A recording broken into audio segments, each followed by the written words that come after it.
Assalomu alaykum. Kanalimizga xush kelibsiz. Samimiy erim birinchi uchrashuvda o'zlariga rom qilib qo'ygan edilar. Bir meni emas, odamlarni ham.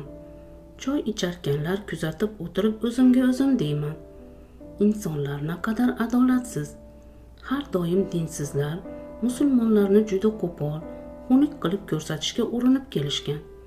Mana qarshimda bitta dindor o'tiribdi. Nimasi yomon? Aybi nima? O'sha o'zini madaniyatli sanagan kofirlardan 1000 marta afzal-ku. O'shalardan o'lsa o'liga ortiq. Har taraflama go'zal. Hoy kelin poshsha, xayolimni erimning hazili buzdi. Labbay. Xo'sh, endi qachon Dubayga uchamiz? Tushganimga 1 oy bo'ldi. Juda baxtiyor bo'lganman. Qaynotam og'ir vazmin, kamtar odam edilar. Bor yo'qlari bilinmas edi. Hammaga ovozlarini pasaytirib, boshlarini egib, odob bilan gapiradigan kishi edilar. Qaynonam, jonim bolam deb muomala qilganlaridan jonimdan ortiq yaxshi ko'rib qolganman.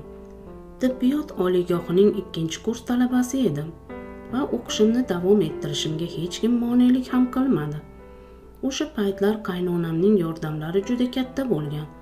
Har doim qo'llab-quvvatlab, jonim qizimlab meni yo'lga solganlar. Namoz o'qishni 1 haftada o'rgandim. Hijobga ham kirishni niyat qilib qalbimga tugib qo'ydim. Ozgina vaqt kerak edi. Islom haqida tushuncham, bilimim yo'qligi uchun avval biroz o'rganib, so'ng kirishish niyatida edim. Zo'rma-zo'raki boshqalarning gapi, fikri bilan amal qilish niyatidan yiroq bo'lganman. Kech bo'ldi deguncha xonamga kirib ketaman. Islomiy kitoblar meni o'ziga rom qilib qo'ygandi. O'qib tugatib yana deyman. Erim yana ko'tarib keladilar. Xonam kitoblarga to'lib ketgandi. Lekin meni hech kim hech narsaga majburlamasligi diqqatimni tortgan. O'zimga qo'yib berishgan edi o'sha paytlar. Erimni savollarga ko'mib tashlardim. Qo'ldan kelgancha javob berardilar. Lekin hech bir narsaga zo'rlab majbur qilmasdilar. Hujjatlarimiz tayyor bo'lgach, 20 kunga Dubayga uchib ketdik. Turmush o'rtog'imga qaraganimda ko'zlarim quvonchdan porlab ketardi. Juda samimiy, mehribon va o'z navbatida hazilkash edilar. Siz juda yaxshisiz. Umrimning oxirigacha xizmatingizni qilishga tayyorman. Nasib qilsa, farzandlarimning otasi bo'lasiz. Farzandlarim dunyodagi eng baxtli bolalar bo'lishadi. Chunki sizdek adasi bo'lgani uchun. Ha, inshaalloh. Hali hammasi oldinda. Farzandlarimning onasi ham eng yaxshi ona bo'ladi. Hamma farzandlarimning onalari yaxshi bo'lishadi inshaalloh, dedilar u sekin ko'z qiri bilan qarab qo'ydilar. Bunaqa hazillarga o'rganmaganman. Qovoq tumshuq qildim-u, grafinda turgan suvni yuzlariga sepib yubordim va ochlik e'lon qildim. Tashqariga chiqib ketsalar, tez u bu narsa yeb olaman-u, kelishlari bilan ochlardek o'tiraveraman. Yaxshi qiz yarashaylik, zerikib ketdim. Yo'q, tamom vassalom. Musulmonlar 3 kundan ortiq arazlab yurishi mumkin emas. Biz er-xotin bo'lsak, uni ustiga yangi kelin kuyov bo'lsak, uni ustiga Dubayda bo'lsak, uni ustiga hotelda bo'lsak, uni ustiga bir xonadamiz. Yarashamizmi? O'girilib kitob o'qigan kishidek kitob varaqlayman. Hoy kelin poshsha, hazillashdim-u. Farzandlarimning onasi bitta bo'ladi. Bo'ldimi? Bitta bo'ladi. Nima qilsam ekan-a? Yarashishimiz uchun tilla taqsammikan-a? Sharaqlab kulib yubordim. O'g'il farzandli bo'ldik. Quvonchdan yer ko'kka sig'magandik o'shanda. Qaynotamlar ismini yaxshi niyatlar bilan Usmon qo'ydilar. Men ortiq Qur'on o'qishni yaxshi o'zlashtirib olgandim hisob. Qaynonamlar sabr va toqat bilan o'zlari Qur'onga tushirib qo'ygandilar. Qur'onni qiynalmay yaxshi o'qiydigan bo'lib ketdim. Usmonim 1,5 yoshga to'lganda Zubayrim tug'ildi. Bola boqishda ko'p ham qiynalmaganman. Qaynotamlar, qaynonamlar o'z holimga tashlab qo'yishmagan. Baravar qarashib, bolalarimning katta bo'lishlariga yordam qilishgan.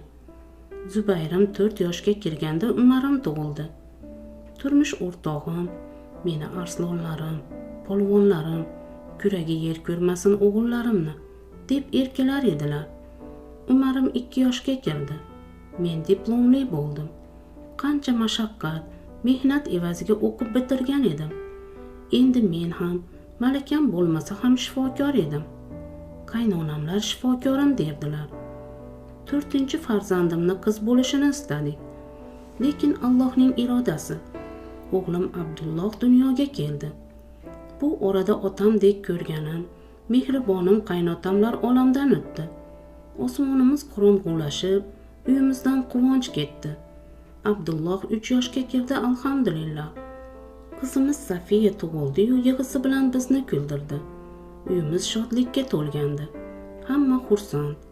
Ammo qalbimning yarmi bo'lgan xo'jamning ranglari biroz so'lg'in edi. Sir boy bermasdilar.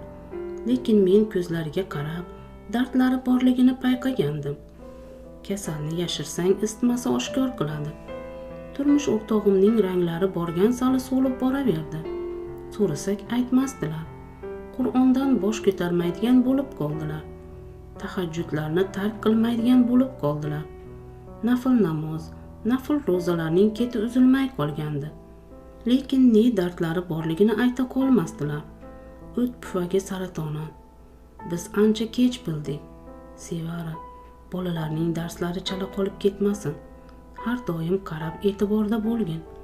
Bilaman, qiyin, lekin inshaalloh mevasi shirin bo'ladi. Mendan rozi bo'lgin. Yum-yum yig'layman. Jannatda men bilan bo'lishni istasang turmushga chiqma. Ayol jannatda oxirgi eri bilan birga bo'ladi. Yo'q, siz jonimga tekkansiz. Jannatda boshqasi bilan birga bo'lishni xohlayman desang o'zing bilasan. Qo'llaridan mahkam ushlab yig'layman. Yuzlaridan silayman. Adasi unaqa demang. Mening eng baxtiyor kunlarim siz bilan kechdi.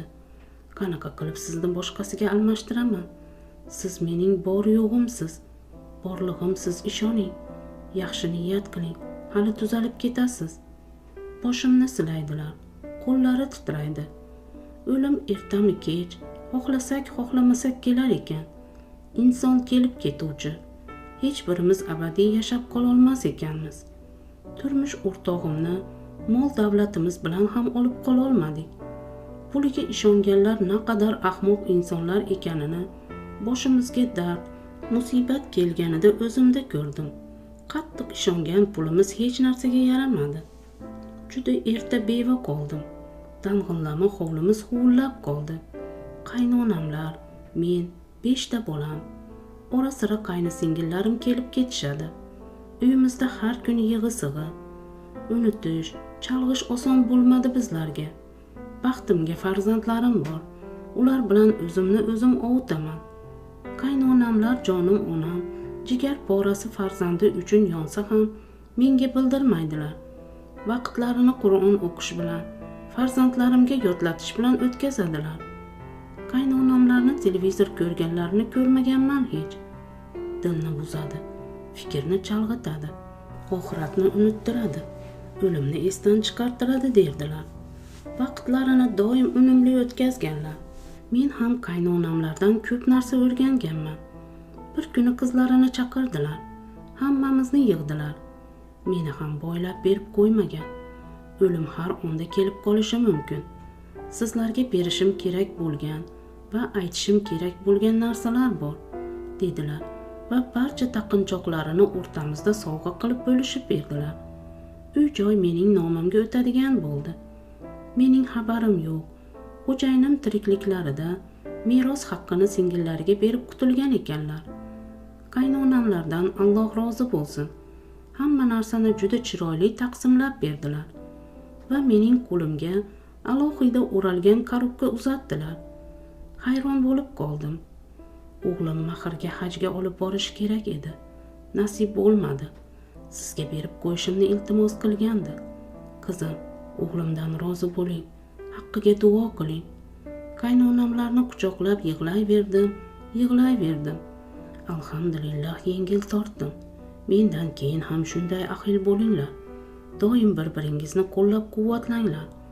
Farzandlaringiz olim bo'lsin, qori bo'lsin. Bir zum bo'lsa ham Allohning toatidan chetga chiqmanglar. Xonamga kirib, hayajonlanib korobkani ochdim. Ichida qator qilib taxlangan ko'k qog'ozlar bor edi. Jami $200,000 va ustiga Sevaramga deb zar ruchkada yozilgan konvert. Konvertni ochdim. Hayajon bilan xatlarni qo'limga oldim. Xatni boshini topish uchun 10 ta varaqqa yozilgan xatlarni saralay boshladim. Xatlar tartib bilan, sabr bilan juda chiroyli yozilgan edi.